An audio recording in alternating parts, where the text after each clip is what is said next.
أعوذ بالله من الشيطان الرجيم. بسم الله الرحمن الرحيم. وقضى ربك ألا تعبدوا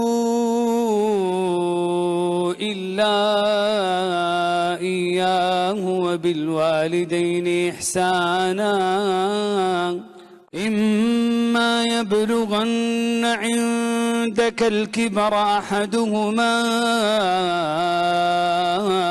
أو كلاهما فلا تقل لهما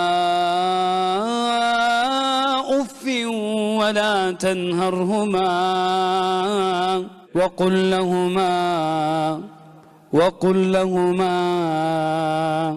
وقل لهما قولا كريما واخفض لهما جناح الذل من الرحمة وقل رب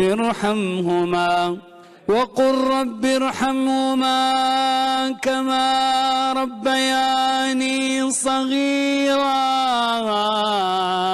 ربكم أعلم بما في نفوسكم إن تكونوا صالحين فإنه كان للأوابين غفورا.